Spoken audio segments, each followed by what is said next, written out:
Hey, what is up, everybody? Welcome back to another edition of the PHNX Rising podcast presented by DraftKings Sportsbook. My name is Ramon Chavez, and I'm super happy to be here. And alongside me is my partner, as always, Owen Evans, and of course, El Jefe, Edwin Perez. How you guys doing today? I'm doing good. A lot of World Cup qualifications today. Sadly, Owen's boys have to wait until June, but a lot of teams have made their mark to Qatar. Sadly, Colombia, which I'm half Colombian, will not. It seems like they will not be there, so I'm a little sad about that.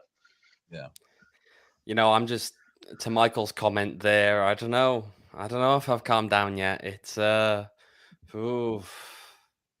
bad weekend. Yeah, no, it was a great weekend to be a soccer fan, but it was a bad weekend to be a Phoenix Rising fan, that's for sure. So, yeah, we have a lot to talk about today, especially that loss on Saturday at home against San Diego Loyal. So we're definitely going to touch on that. We did get some updates as well today from Rick at his press conference today from Rick Schantz. So we'll talk about that a little bit later on. Then we'll talk about the scores around the USL and see what's going on around that. Some surprising scores this weekend, so definitely something to look forward to. And of course, we'll talk a little bit about World Cup qualifying. Of course, we can't ignore it, especially happening now. So a lot to talk about today. But of course, we're gonna start with the loss on Saturday. Owen was able to get some thoughts from Rick this Tuesday, and let's just start off with that. Let's see what Rick had to say about Saturday's showing. It's personnel. I disagree with all the pundits out there that we need to change our system. It's listen, we've been doing this for 4 years, and one of our big problems right now is not trusting the guys behind us when we're pressing, not closing the spaces that we need to be closing, and it's too easy to play through us. So we've actually had 2 really good days. The focus has been on competition. We've actually instilled something that I've always thought about a little bit.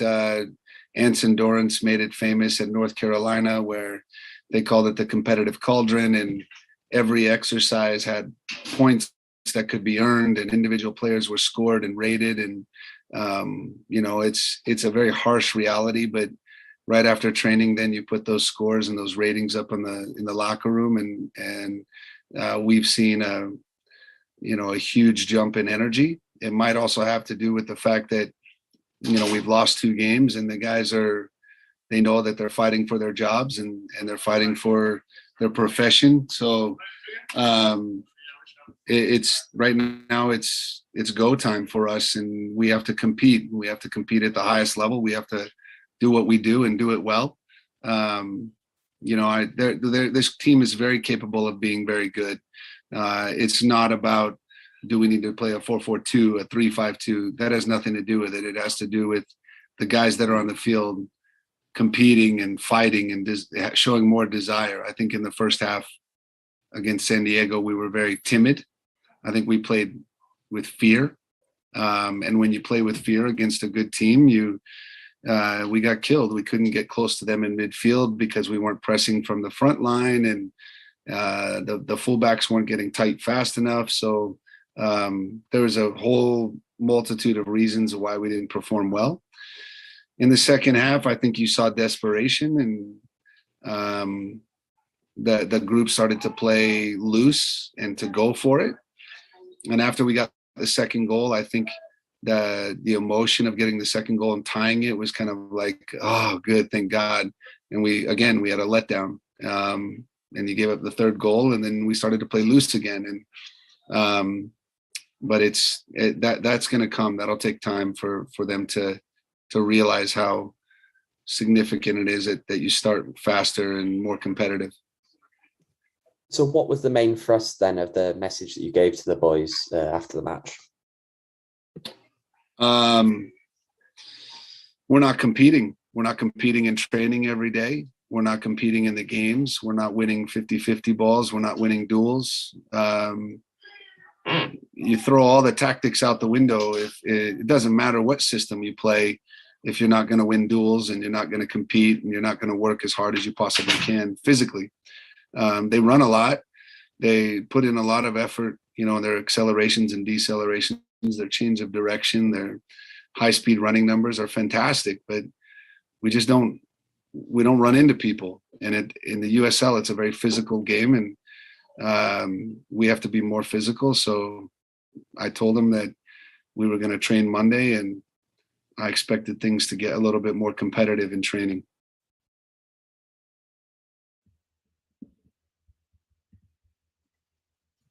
All right, so a lot to take in from that video. It was a little bit longer than the ones we usually play, but first thing that I kind of caught off of this was that, I know, when you might know a little bit more. So do they usually get Mondays off after a game, and Sundays and Mondays off? Is that typically how it happens? I don't believe so. No, Sundays, yes, but not Mondays to my knowledge. Mondays back to work.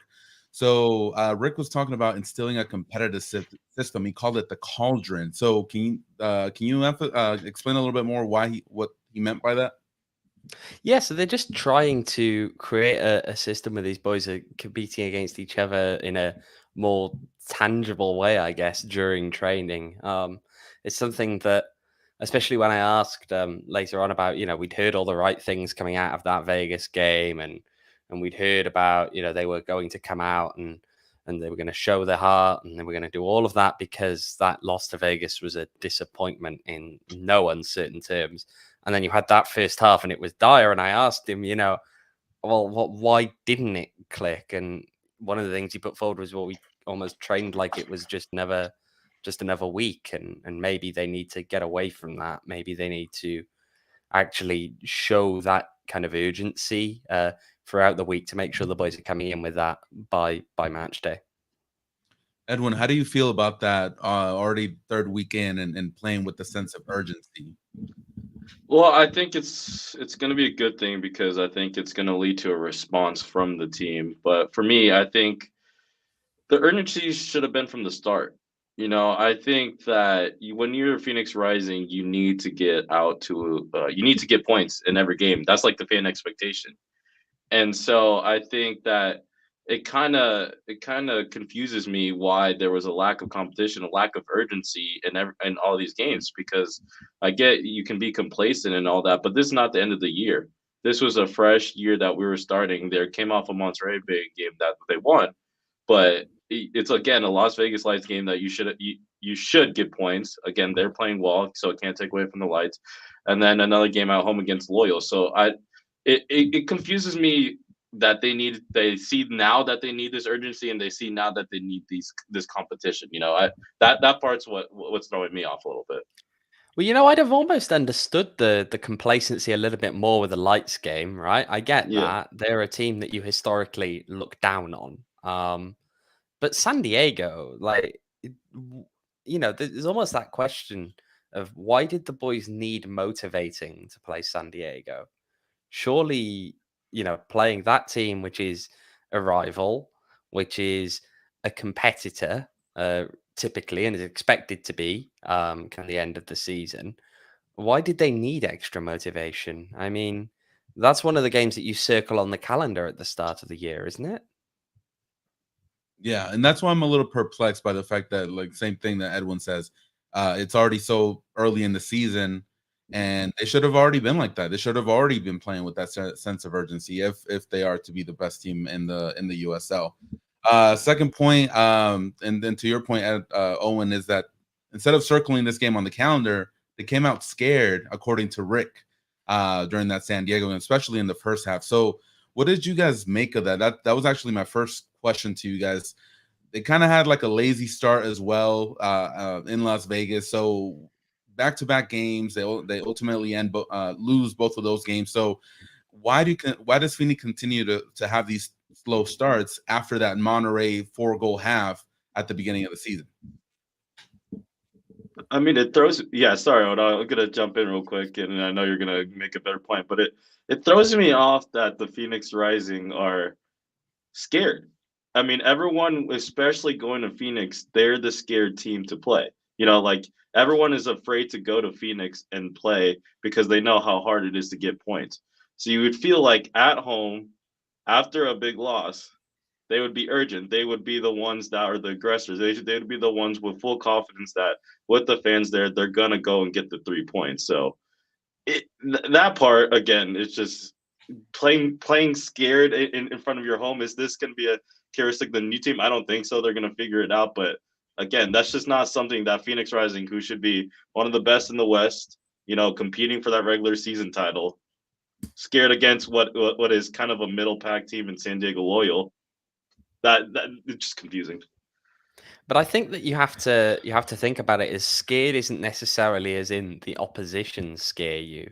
It was more a case of being scared of making mistakes. And that's something that comes with the weight of expectations that this team always has.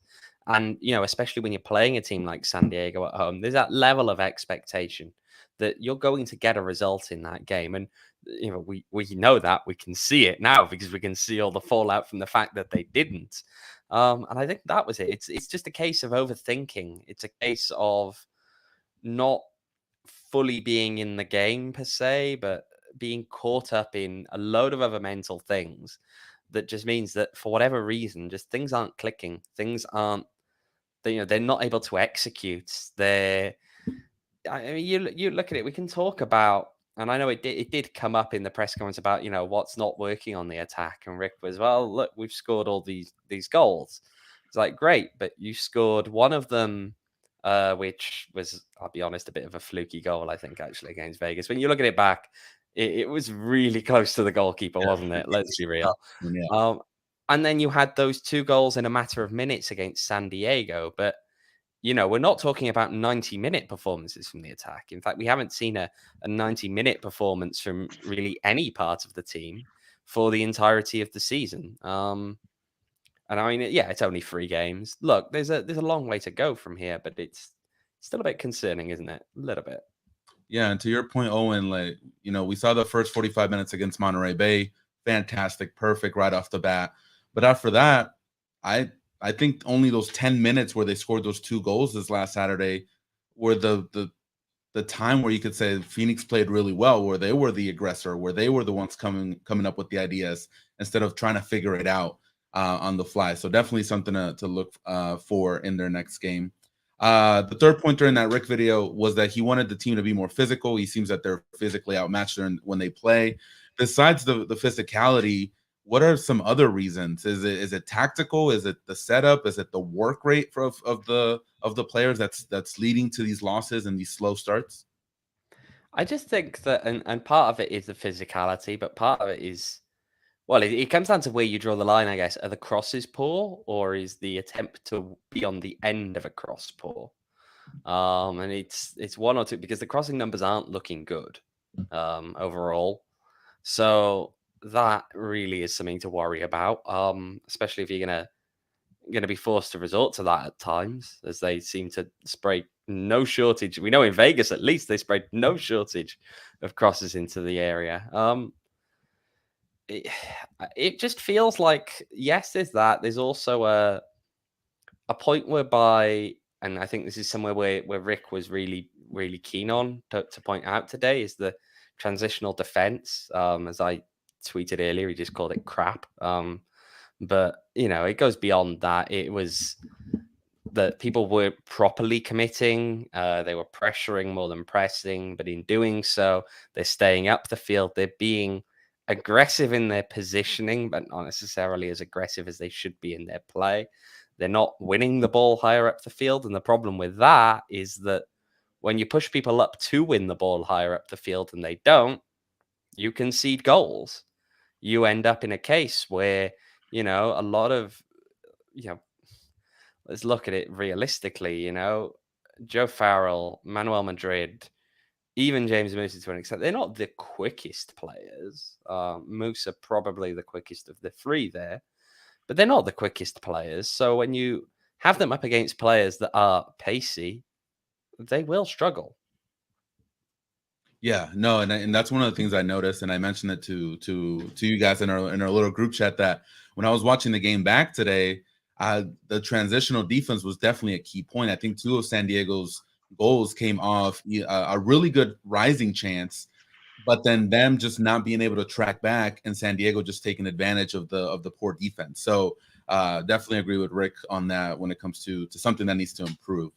Now that you mentioned Musa, he did return to the lineup, his first start this season. He did get a goal, which put Rising back in the game. But overall, how did you guys see his performance on Saturday? I think it's hard to judge any individual's performance. And that goes for what I'm sure we're going to get onto later, which is who do we need to see improve. The problem is that it was an all-around poor performance by the team as a whole. And so then, almost everyone could have done something better in there. But it's also hard to point fingers then and say, well, they should have done this or they should have done that, because ultimately would it have made a difference? And I think in the case of the game as a whole, probably not. No. Yeah, it's just very hard to judge exactly what Moose is doing is when it's the whole back line that are struggling as a whole. Because it would take, any of us to study each of the defensive, defenders and watch their 90 and see what's going on positioning. Also midfield, the support back there, what's going on with them and the communication. So I feel like when it comes to Musa itself, props to him to, get a goal. I mean, in his first start back, it's a little weird that it seems like the defense is coming up with the goals rather than the attack. And for Musa, I think it's just him getting his legs back to that starting lineup, and I think he's going to improve as more and more starts are going to happen, because I think he's going to be that guy that's going to be one of the key turnaround points for Rising. And again, you kind of, again, going back to the transitional defense thing, when you're struggling in that transition and people are coming away then with counterattacks against you, it's always going to look, some of those guys at the back look bad. And the reality is that they've been set up for failure. I'm laughing because of Justin's comments here. He says this is a very somber show today. No, it's okay. We'll go ahead, Owen. We'll get more fun lately, I'm sure. We'll get later on. We'll get more fun later on, hopefully. Once the depth start coming in. Let's transition and talk about the offense. So, Epps and Santi Moore. Third straight game, no goals, no assists for either of them. What's going on? What's going on with these two guys? Well, you know what? I think, because this was also something that came up in the press conference today, why don't we check it over to, I think we got a Rick clip about the fact that he flipped them around. So, Edwin, can we get that one up? So obviously on the weekend, we saw you experiment with Marcus and Santi switched. What did you think about that? It didn't matter what side they were on. I don't think either one of them were pressing with intent to win the ball. I think they were on offense. They were both struggling a little bit to get separation from their player. I thought Elijah Martin was probably the best player on the field that day.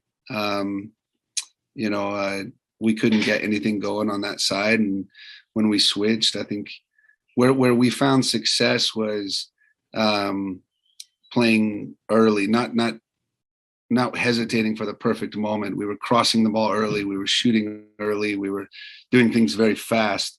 And I think that was kind of, like I said, it was out of desperation. But the playing with those two on either side, it had nothing to do with their performance. I just think that neither one of them were fully committed and engaged in the pressing moments.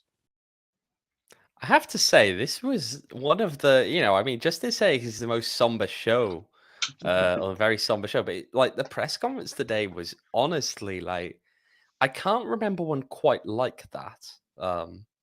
It felt kind of, there wasn't so much of the, oh, we'll just bounce back kind of thing. It was very serious in a way that I think we haven't gotten used to seeing from Rick. And a lot of that is because, we don't see back-to-back losses.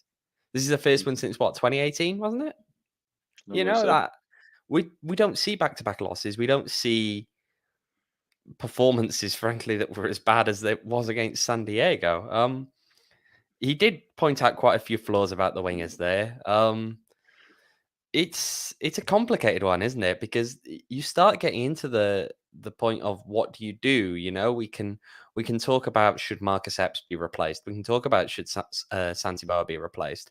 I think that talk is in some ways a little bit harsh to just judge them on a couple of games, especially in the case of guys like Santi, who have had so much success with his club. When you look back at last season and what he did last season, the way that when he just kind of switched on, he switched on.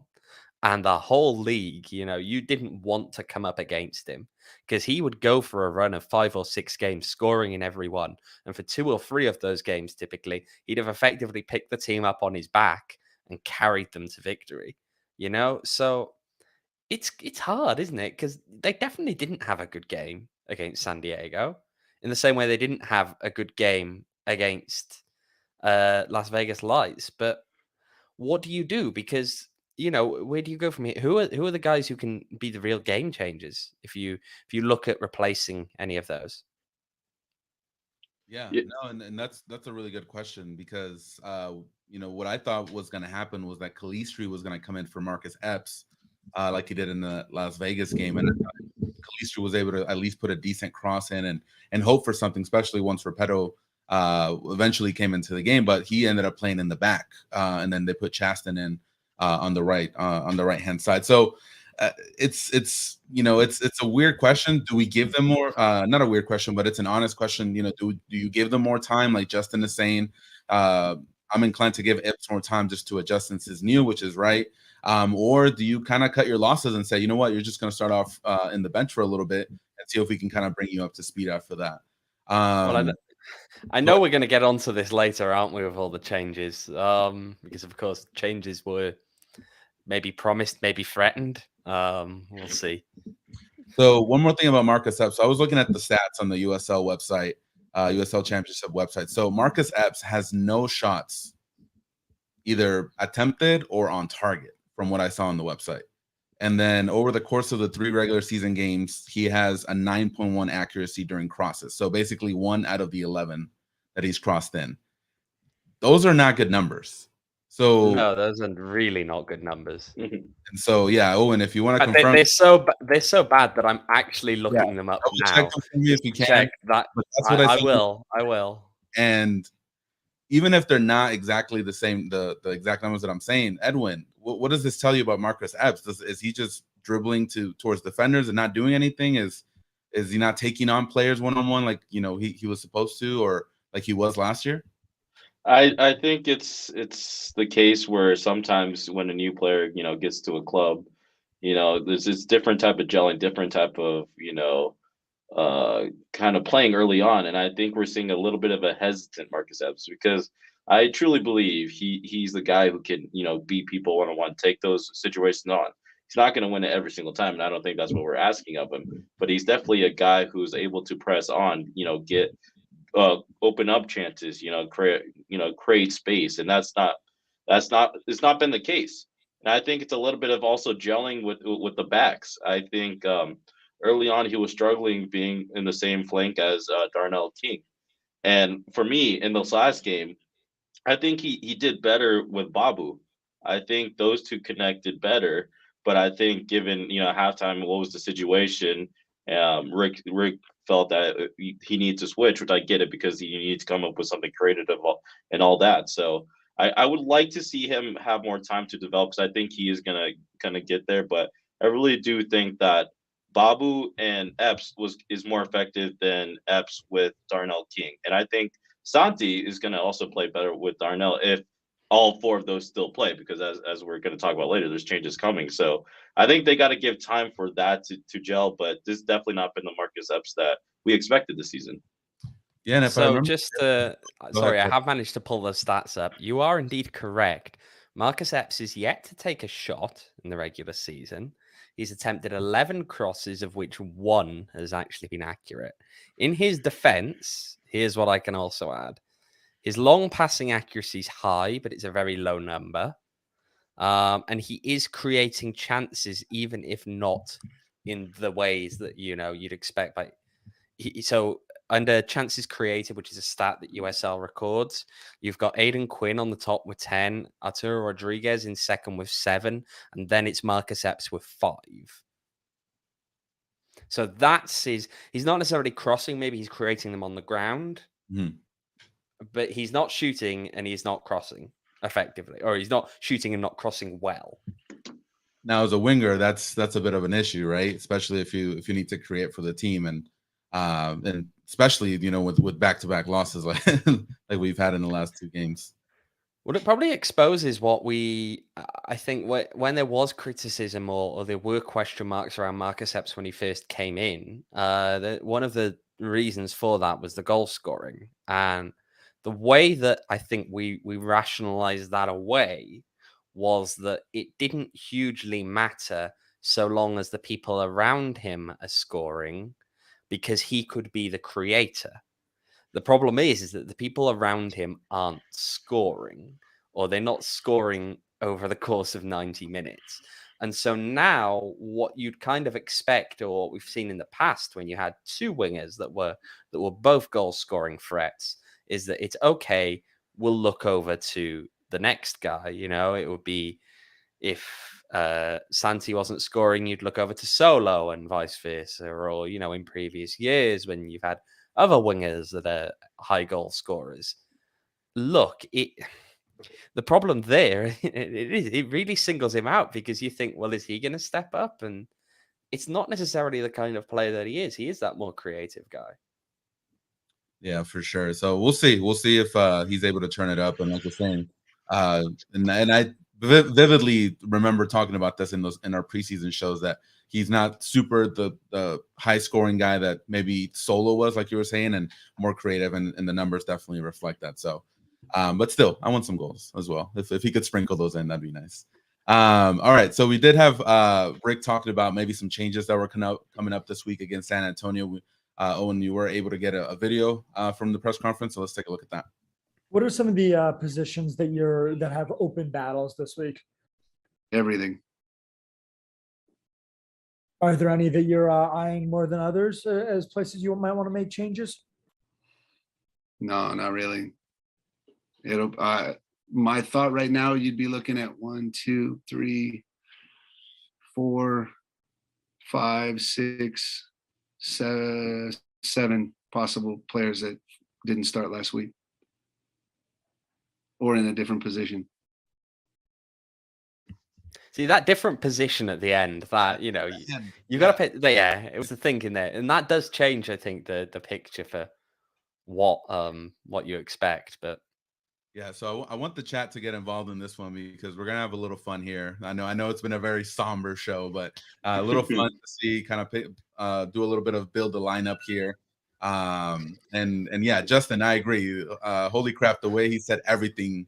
And I don't know who asked that question, but I'm sure he kind of like, oh shoot, I expected a little bit more than that. But yeah, it was gave me shivers as well. So he said up to 7 changes from the starting lineup last week, whether it was player or just the position on the field. So Owen, Edwin, I'll kind of chuck it up to you guys first to see what that kind of lets you know. I know it can mean 1,000 different things, but what do you think? So I sat here and just worked out like what I could see a potential 11 as being, just out of pure intrigue. So I think that Ben Lunt's going to stay in the squad. Yeah. I think James Moose's going to stay in the squad. If we're talking about people changing position, remember that Darnell King, as the captain, are you going to drop the team captain? Maybe you just shift him over to the left, because he can play there. He played on the right. He's typically a right back, but we know that when he's needed, he can play at left back. We know that, for example, if you kept Arturo Rodriguez in the side, he could play on the wing. I'm not sure if he will stay in or not.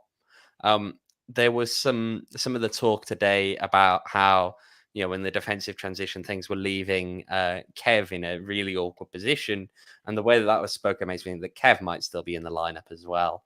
But besides that, there's quite a few options. I mean, Manuel Madrid could come in. You could be looking at Joey Calistri or Channing Jason at right back, especially if King slots over to left back. You wouldn't put Flood there? Sorry? You wouldn't put Flood there? Ryan Flood? You know what? I wouldn't, simply for the fact that I don't see, again, unless you're going to stick with Darnell at right back, then you just have Flood, I guess, replacing Jai. Mm-hmm. It's not another change. I was doing this all based on the numbers of how many changes I had to make, and I was thinking about who else would I change then if I wasn't doing that. Also worth remembering that Flood wasn't in the 18 last weekend. Yeah, we saw him. So yeah, I was very surprised about that, actually. It doesn't surprise me the most. We've seen that quite a bit where Rick will leave Ryan out at times. Yeah, and I think just having Channing, being able to either play in the front or in the back as a fullback or up top as a winger, so I think that kind of versatility kind of helps him out a little bit as well. Michael here had his thoughts. He says Lunt, Darnell, Musa, Farrell, Channing, Kev, Seijas, which is the one I was going to suggest. Carlos, Jonah, Greg, and Richmond Antwi. So I know that's a very weird lineup to me because it feels very central. I'm going to be frank. Like, you've got Kev, Seijas, Carlos, and Jonah. What are you doing? Are you ramming the center circle? Like, it's I don't know. I feel like it's. I don't think it's gonna go to a 4-4-2 just to answer. No, it's an option that's on the table, but like it's one of those things where you almost wonder, what does it necessarily fix compared to where they've been struggling in the last game. I think if he's to go to a 4-4-2, I could see it being more because that's what matches the players that he wants to pick more than a conscious decision to put it the other way around. And Scott, no, I don't think we're going to put defenders as the front three. As funny as that would be, I'm sure, to see Manuel Madrid lining up top. Let's see Justin's here. I will say that Luis Manuel Seijas, Rick did speak about having to find a way to get him involved today, that he's been impressed, that he's done everything that he can really be asked to do coming off the bench. And so, as a team, they've got to find a way of getting him involved. I wouldn't be surprised in the slightest to see him start in this coming weekend. Yeah, I think so as well. Justin, he has Lunt, King, Musa, Calistri, Channing, Chaston, Lambert, Anguiano, Quinn, Moore, Flood, and Hurst. I think that Moore stays in. I think that Santi, again, for the reasons that I was talking about earlier, even if he's struggling a bit, this guy is he's a game changer. When he hits form, he's a game changer. And I think that it's a huge statement, to be honest, to drop him to the bench. And look, the other thing that I'll say, we're talking about these 7 changes. Let's be clear here. Up to 7 changes. Yeah. And let's remember that in a week where all the talk is, the boys, they aren't competing enough. They aren't showing the right amount of desire. Is Rick seriously going to make 7 changes? Or is he telling us that as a message to his own players, that he's not afraid to make changes if he has to, and that they can't expect to hold on to any given position, because if they don't want to show up, they're going to find themselves on the bench? Could that be the case? Yeah. No, and I think he's sending a clear message with up to 7 changes, like you're saying. I think one of the things that I'm seeing here is that Rodriguez is pretty much being dropped from the lineup. Is that what we're feeling, or do you need a little bit more of I guess, defensive output, if I were to put it in one way, just from him? I know creatively he's been doing great, but defensively, I think Rick is expecting a little bit more. I could see that, but also at the same time, without, given all the talk about physicality, I mean, let's talk about Carlos Anguiano as an example. He's not the biggest of guys, is he? Come on. Yeah. He's not. He's a small guy. So if we're going to talk about physicality and we're going to talk about getting bullied off of everything, why would you necessarily put him ahead of a guy like Arturo? Yeah. I don't think Anguiano gets playing time. Justin says Rodriguez needs to take a little step back for a second. Rick called him out for holding the ball too much, so I could see this as a message to him. Whatever Rick does, they need to get back on track now, says Wool Fire. So yeah, definitely a lot of opinions today in regards to that. And like Owen said, Rising hasn't seen this since 2018. Back-to-back losses. the way that they lost, especially. So something definitely to that the fans are not used to. And I kind of felt that too. I don't know if you guys kind of feel the same way when we're over there in the press box. Quiet as a mouse, especially after those 2 goals. The halftime was kind of like, not a lot of atmosphere. And then as soon as those 2 goals happened, the place became a madhouse again. They were ready to cheer on the team to a victory because that's typically what they expect. And then San Diego was able to get their 3rd goal, and it kind of calmed things down again. So it did, but let's give it to the South End. They definitely had some players on the San Diego side that they were happy to shout at even after conceding that goal. Yeah, no, I heard it. I stood there the first half. I heard everything. So definitely weren't happy with some of those San Diego players for sure. Any last thoughts on that game from against San Diego this Saturday, guys? How do we continue the somber mood? Owen, is the question. You know what? I am at this point. Let's put that game into a box, and we've put it outside. And if the boys can pull out a result on Saturday, it's time to burn the box and just forget about that game altogether. But for now, let's just lock it away in a box. Okay? Yeah, big week coming up for Rising for sure.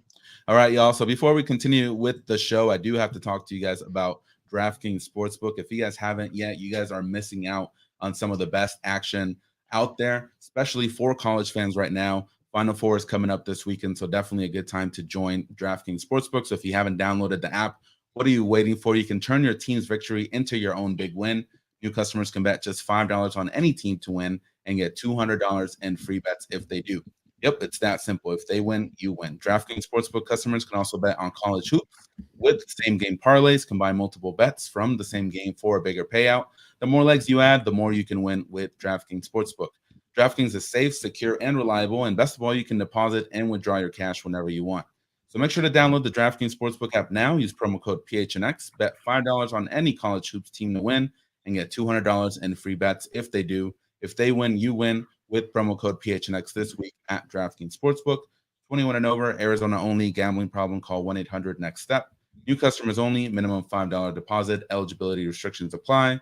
See DraftKings.com/sportsbook for details. All right. Yeah, I did that without messing it up. I'm kind of proud of myself. All right, y'all. Let's go around and take a look at what happened this weekend around the USL. So, Owen, any results that kind of piqued your interest this past weekend? Yeah, I tell you what, one that really did grab my attention a little bit was the fact that Birmingham Legion lost again. This time at home against Colorado Springs Switchbacks. It's not necessarily a surprise. Switchbacks are a good team. But Really this well. Birmingham Legion team is a team that we were expecting to be a competitor in the East, and they're kind of suffering a Phoenix Rising style slow start out the gates. In fact, of the same ilk. Well, they've actually got less points, but you look at it. They got that draw in that first game against Tampa Bay, and you think, okay, good start for them. It's a tough game at home, grind out a result. And then they go to Tulsa and they lose. And then they come back home and play Colorado Springs. Again, a good team, but this game was being played in Alabama, and it's 2-0 to Colorado Springs. That's, it's not a good start for them, and they've probably got to be asking some of the same questions that we are here about. Is this really what you'd expect out of a good team that could actually put up a run early doors? Yeah, for sure. What are your thoughts on Louisville and the Rowdies, Tampa Bay? Both teams on top of the Eastern Conference division, and were only able to get draws.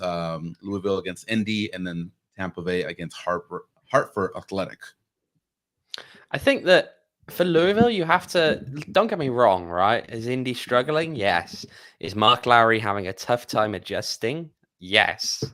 And that's down to a lot of things. There was a lot of movement of people off the field. There's a lot of new players in, and there's a lot of settling down issues and trying to pull all that together. But, you have to look beyond that a bit. They're close to Louisville, right? As I suppose that's the joke, isn't it? With the Louisville, Indianapolis proximity association football contest, I think they call it. It's just Oh. meant to be a joke of local rivalries, because at the end of the day, local rivalries in the US are bizarre. They're not like, local rivalries around the world are a big thing because you're all really close. Whereas here, it's just, the guy's 3 hours up the road that you never see, Yeah. But, that was a derby game. They drew. That's not a huge surprise. I think that Hartford as a draw for Tampa Bay is a little bit more of a worry. I mean, also can we shout out to Loudoun as well, getting a draw against Miami? Yeah. I mean, shout out to Loudoun. They are unbeaten through 3 games. Loudoun United. Who would have thought that? No, for sure. No, because they're awful. No sugar. Haven't they gotten the wooden spoon 2 times in a row? I'm pretty sure they have. Yeah. Oh man. They're not a good team historically. They're poor. Hey, they're doing something right this season, so They clearly are, and it's a problem because it's the first time that Rising's actually going to face them. Now, see, we didn't want to be somber. Okay. Yeah. And then I think there was one other result. Who was it? That Oakland Monterey. It was that Oakland Monterey Bay game. Yeah. It's been a struggle for Juan Guerra. Taking over that Oakland side. He's not, hit the ground running at all. That's 3 losses to start the season. And look, I mean, everyone here, we know that there's no one from Phoenix who has any ill wishes towards him. Everyone wants to see him do well, except for when they play against Phoenix, obviously. But look, it's just I have to be honest, I haven't seen enough of their games to really deep dive into what it is that's going wrong. But clearly, something's not right. 2 away games to start the season. You think, okay, I can understand that. And then they come home against an expansion team in Monterey Bay that has been on the road for the entire season and give up 3 goals. Can't get a result there. Yeah, give up 3 goals. It's a rough start for him. Gonna have to see if he can turn it around. Yeah, for sure. Las Vegas, I was kind of surprised with this one, but after those 2 wins, they lose to Memphis, so 1-0 the score there. Player of the week, I think Justin shouted him out. Shout out to Jackson Conway with the Hattie for Atlanta United 2 against Charleston Battery, so that was interesting. I watched the highlights for the San Antonio game against RGV, and I don't know. I kind of felt unimpressed a little bit by the way the game was played, maybe because it was just really tough for both teams, really physical. So any thoughts on that one? Those games in RGV, oh no. I mean, look, it's early doors, which is good if you had to play there. Like, let's just take as an example. No one wants to go there in August because it's, you have to imagine you're going to somewhere that is hot, but it's also humid as hell. That's what I was going to say. Yeah. It's, yeah, you want to get there's a reason that a lot of good teams go away to RGV and struggle. And that's because the weather there, we always talk about how for Rising it's an advantage playing at home, having all the heat here in the summer. RGV, ugh. Yeah, no, we don't want to do that for sure. Justin here, Jackson Conway, after scoring a goal, he took his shirt off while he already had a yellow and he got sent off. I don't like that. Brings back memories. I remember that one. Yeah, I don't like that at all. I think the players should be allowed to celebrate. That's the big problem I had with the NFL back in the day. Even the NBA, the little bit of emotion that they show, tee them up. So. But you're allowed to celebrate. It's just you're not allowed to take, because think about it this way: you take your shirt off. What's your identifying feature anymore? Because your identifying feature is the number. Yeah, like that's a real part of this. I'm looking at the referee point of view things. We just want to have fun. I scored a hat trick. Come on, let me celebrate. I mean, one of the most iconic moments. It wasn't in that game, to be clear. It wasn't in that game. This was last season, I think. Yeah, but Owen, I mean, one of the most iconic moments when Messi took off his jersey in the Bernabeu and showed it to the fans. I mean, come on, you gotta enjoy those type of moments. But you that's the thing. You get to do it if you want. You've just got to be smart about that. You're gonna get a yellow. No different than when you. I do it too. I want to show off, my washboard apps. So. Well, maybe that's what we'll do now because we have hit 500 followers, haven't we? That is true. 500 We followers. have. So maybe Ramon can go and show off his abs at the next Rising Home game. Hey, that's not bad right there. So Are you sure? We need to find something. So I look, mean, if that's I'm one doing option. it, we all got to do it. So it's- Just saying, if the chat wants to see Ramon's abs at the next game, please let us know. I know Justin is excited. He's already hopped straight in there with a let's go. 6 months. Pay for a private chef. We'll work it out. I'm not gonna show I think we've got to stick with the abs. I think this is. for Come on, man. 500. You've been bigging these up now. We've got to know. Give me 10K and I'll take my shirt off. There you go. We can't give you 10K. I'll give you 500 followers on Twitter. 500 followers. I'll show an elbow or something. There you go. I don't know. No, but for real, we appreciate everybody, especially the chat, for hanging with us, because I know I was talking about it every day. But we gotta do something. We'll figure something out. We'll probably give something out to on our Twitter just to celebrate. We were having something given out today, but I know, Owen, I don't know if you had a comment because it was a white shirt. Yeah, I mean, we've all got our doubts about the white shirt, but if you want to go over there and grab, put your hat in the ring. We are giving away a signed white shirt, so make sure to hop on, check us out at PHNX _ rising. Yeah, double the underscores, double the fun. But hop in there. We've got a giveaway, so make sure to follow the instructions on there. Give it a try and see if you can get your hands on it. Justin wants a shirtless post-game show, so only from you though. Only from you. I mean, you got the pot. You came out with it. I don't know. Never mind. I was gonna say something, but thank you, Michael. Appreciate you. Justin says that's a hot white. So, all right, y'all. So, just to end the show here tonight. Thank you for sticking with us on this Tuesday. Qualifying for the World Cup, we're pretty much set. I think we only have like 3 more teams or nations, that can get into it. Tomorrow we have, of course, the CONCACAF. Canada's pretty much in. The U.S. They have to lose by like 6 goals or something in order for Costa Rica to get their place, and then Mexico just has to tie or win in order to make it. So definitely great. What did you guys think of this weekend's games? I'll be honest, I didn't watch any of them. Wow, no Wales. I was no too busy going. watching USL. Right when you were talking about the US playing against Panama, and I was sitting there slogging my way through RGV against San Antonio. I only watched the pinnacle of football. Right.